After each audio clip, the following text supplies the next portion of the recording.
सावन के पावन महीने में देवाधिदेव महादेव की कहानियां जो है वो काफी अनंत है और कई जो इनकी मंदिरें हैं उनमें कई तरह की कहानियां हैं। उन्हीं कहानियों में से एक है सिलहौरी का शिव मंदिर।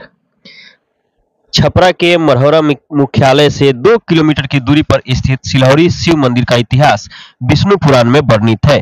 पौराणिक कथाओं में कहा जाता है कि यहाँ श्री विष्णु द्वारा माया की नगरी की रचना की गई थी ताकि हरि विष्णु के भक्त देवर्षि नारद मुनि का मोह भंग किया जा सके। नारद मुनि श्री हरि विष्णु की तपस्या में लीन थे, जिसके बाद उनकी तपस्या भंग करने को लेकर देवराज इंद्र द्वारा कामदेव को भेजकर उनकी तपस्या भंग करने की पूरी कोशिश की गई। नारद जी का कामदेव का कोई प्रभाव उनके ऊपर नहीं पड़ा। इस बात को लेकर भी नारद जी को अहंकार हो गया था कि उन्होंने कामदेव पर विजय प्राप्त कर लिया है। उन्होंने इस बात की चर्चा भगवान शिव से की। नारद मुनि की बातों को सुनकर भगवान शिव समझ गए कि नारद जी को अहंकार हो गया है। उन्होंने मन ही मन सोचा कि श्री विष्णु को यदि इनके अहंकार का पता चल जाएगा तो निश्चित ही नारद का अहित ही होगा। इसलिए उन्होंने नारद मुनि से कहा कि इस बात को आप श्री विष्णु को नहीं बताइएगा। लेकिन अहंकार में चूर नारद जी से रहा नहीं गया। वो भगवान शिव की बातों को अनसुना कर क्षीर सागर में पहुंचकर विष्णु जी से सब बातें बता दी और नारद जी वहां से निकल पड़े।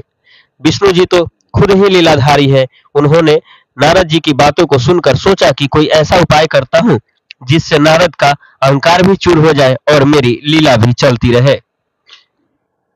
नारद जी जिस रास्ते से जा रहे थे वहां से 100 योजन की दूरी पर श्री हरि विष्णु ने एक माया की नगरी रची और उस नगरी के राजा शीलनिधि थे और उनकी एक पुत्री विश्वमोहिनी थी। वो भी इतनी सुंदर कि स्वयं लक्ष्मी भी उन पर मोहित हो जाए। नगर के रास्ते से देवर्षि नारद को जाते देख राजा शीलनिधि ने देवर्षि नारद से अपनी पुत्री विश्वमोहिनी का हस्तरेखा देखने की आग्रह किए।